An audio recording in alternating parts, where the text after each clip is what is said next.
wabarakatuh. Terima kasih atas kesempatannya. Perkenalkan, nama saya Dila Anggreni Dewi dengan NIM 2019-210-094.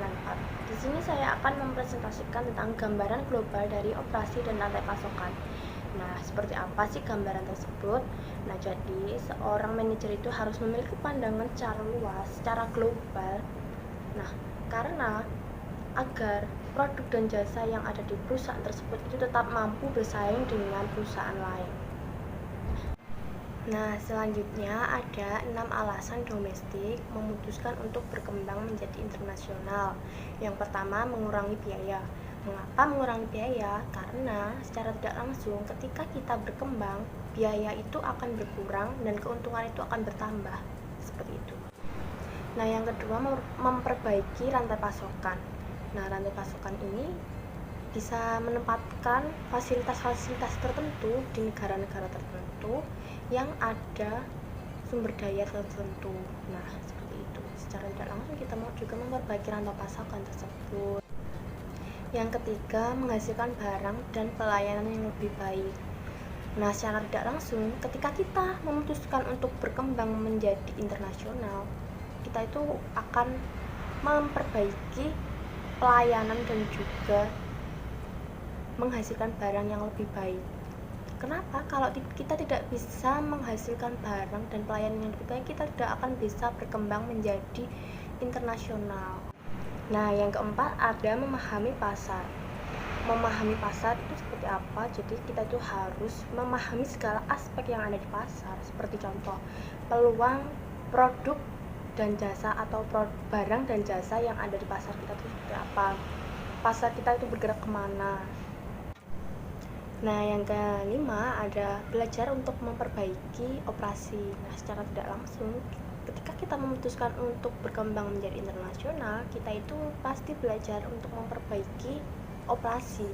Kenapa? Karena kalau kita tidak memperbaiki operasi, kita tidak akan bisa berkembang menjadi internasional. Yang terakhir ada mendapatkan dan mempertahankan bakat global. Seperti apa sih? Nah, secara tidak langsung ketika kita memutuskan untuk menjadi internasional, kita juga mendapatkan dan juga bisa mempertahankan bahkan meningkatkan bakat global ini.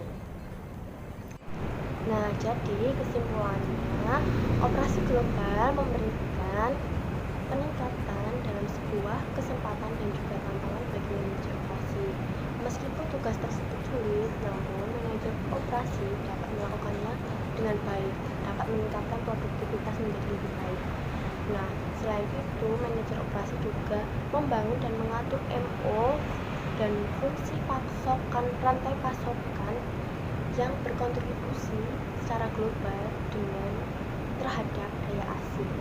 Nah, sekian presentasi dari saya. Selanjutnya akan dilanjutkan oleh teman saya. Terima kasih. Assalamualaikum warahmatullahi wabarakatuh. Terima kasih atas kesempatannya. Perkenalkan, nama saya Dimas Prasetyo dengan NIM 2019-210105. Di sini saya akan mempresentasikan tentang mengembangkan misi dan strategi. Manajemen operasi yang efektif harus memiliki misi dan strategi. 1. Misi. Misi adalah tujuan rasionalisasi atas keberadaan organisasi, menunjukkan kontribusi apakah yang dapat diberikan kepada masyarakat, atau menunjukkan ke arah mana organisasi akan melangkah. Misi menjadi pembatas fokus organisasi dan konsep di mana organisasi akan melakukan kegiatannya. Jika misi organisasi telah ditetapkan, maka masing-masing departemen fungsional, pemasaran, produk, atau operasi dan lain-lain dapat pula menentukan misi penunjang. Yang kedua, strategi setelah misi ditetapkan, maka strategi dan implementasinya dapat dimulai. Strategi menunjukkan bagaimana organisasi akan bekerja untuk mencapai misi dan tujuan-tujuannya, atau merupakan action plan organisasi untuk mencapai misinya. Setiap departemen fungsional memiliki strategi untuk mencapai misinya dan menunjang pencapaian misi organisasi. Strategi dikembangkan untuk memaksimalkan kekuatan dan peluang yang ada, menetralisir hambatan dan menghilangkan kelemahan. 3 konsep strategi untuk mencapai misi yang berbeda, yaitu diferensiasi, cost leadership, dan respon yang cepat. Ini berarti bahwa manajer operasi harus menghasilkan produk yang lebih baik atau paling tidak berbeda dan lebih responsif. Manajer operasi harus menerjemahkan 3 konsep ini ke dalam kegiatan-kegiatannya. Salah satu atau kombinasi dari 3 konsep ini akan menghasilkan sistem yang memiliki keunggulan khusus di atas pesaingnya.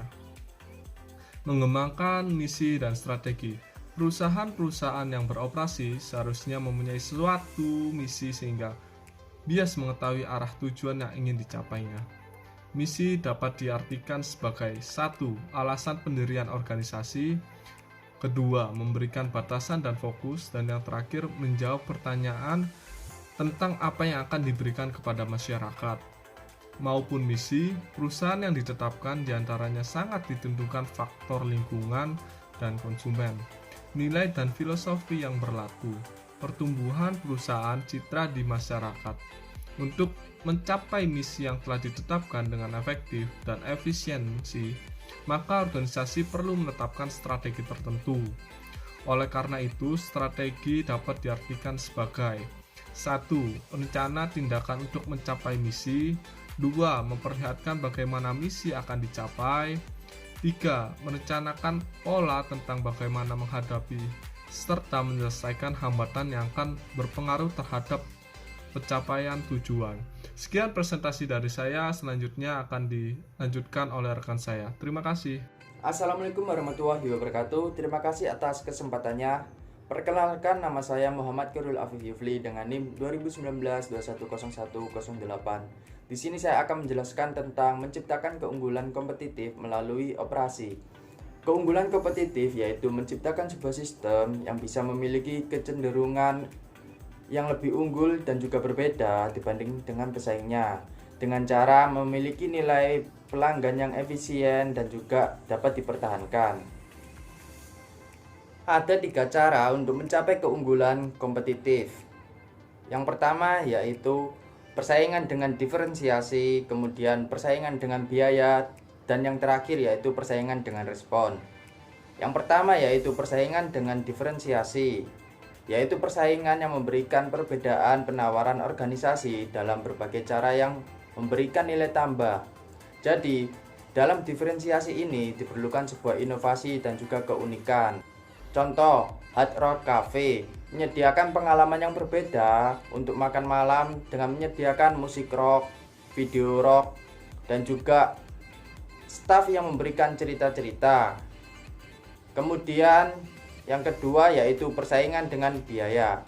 Persaingan dengan biaya ini dengan memberikan kepemimpinan dalam biaya rendah, yaitu mencapai sebuah nilai yang maksimum seperti apa yang dianggap oleh pelanggan. Strategi biaya rendah ini bukan berarti nilai dan juga kualitasnya ikut rendah. Contohnya, perusahaan yang menerapkan strategi biaya rendah ini yaitu French Colruyt, sebuah peritel yang ada di Belgia. Perusahaan ini memotong biaya overheadnya dengan menggunakan gudang dan juga bioskop dan garasinya menjadi sebuah toko.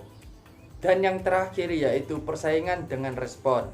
Respon ini yaitu serangkaian nilai terkait dengan kinerja cepat, dapat diandalkan dan juga fleksibel. Dalam persaingan respon ini ada 3 itu tadi. Yang pertama yaitu respon cepat. Respon cepat ini bisa berupa pengiriman yang tepat waktu dan juga kecepatan dalam mengembangkan produknya. Yang kedua yaitu respon handal. Respon handal ini berupa melakukan penjadwalan yang reliable dan hasilnya ditunjukkan kepada konsumen. Dan yang terakhir adalah respon fleksibel. Respon fleksibel ini berupa kemampuan perusahaan dalam mengantisipasi perubahan pasar dan juga bisa menciptakan keunikan dan inovasi baru. Selanjutnya akan dijelaskan oleh rekan saya. Assalamualaikum warahmatullahi wabarakatuh. Perkenalkan, nama saya Samuel Budi Nugraha dengan nomor induk mahasiswa 2019-210110. Di sini saya akan menjelaskan tentang 10 keputusan strategis manajemen operasional. Menurut Jay Heiser and Barry Render, diferensiasi biaya rendah dan respon yang cepat dapat dicapai saat manajer membuat keputusan efektif dalam 10 wilayah manajemen operasi. Keputusan ini dikenal sebagai keputusan operasi. Kemudian saya akan menjelaskan tentang 10 keputusan manajemen operasional yang mendukung misi dan menerapkan strategi. Yang pertama adalah perancangan barang dan jasa. Perancangan barang dan jasa menetapkan sebagian besar proses transformasi yang akan dilakukan. Keputusan biaya, kualitas, dan sumber daya manusia bergantung kepada keputusan perancangan. Yang kedua adalah kualitas. Ekspektasi pelanggan terhadap kualitas harus ditetapkan. Peraturan dan prosedur dibakukan untuk mengidentifikasi serta mencapai standar kualitas. Yang ketiga adalah perencanaan proses dan kapasitas. Keputusan proses yang diambil membuat manajemen mengambil komitmen dalam hal teknologi, kualitas, penggunaan sumber daya manusia, dan pemeliharaan yang spesifik. Yang keempat adalah pemilihan lokasi. Keputusan lokasi organisasi, manufaktur, dan jasa menentukan kesuksesan perusahaan. Yang kelima, perancangan tata letak. Aliran bahan baku, kapasitas yang dibutuhkan, dan tingkat karyawan, keputusan teknologi, dan kebutuhan persediaan mempengaruhi tata letak. Yang keenam adalah sumber daya manusia dan rancangan pekerjaan. Manusia merupakan bagian yang integral dan mahal dari seluruh rancang sistem. Karenanya, kualitas lingkungan kerja diberikan berkat dan keahlian, bakat dan keahlian yang dibutuhkan, dan upaya yang harus ditentukan dengan jelas. Yang ketujuh adalah manajemen rantai pasokan. Keputusan ini menjelaskan apa yang harus dibuat dan apa yang harus dibeli. Yang kedelapan adalah persediaan. Keputusan persediaan dapat dioptimalkan hanya jika kepuasan pelanggan, pemasok, perencanaan, produksi, dan SDM dapat dipertimbangkan. Yang kesembilan adalah penjadwalan. Jadwal produksi yang dapat dikerjakan dan efisien harus dikembangkan.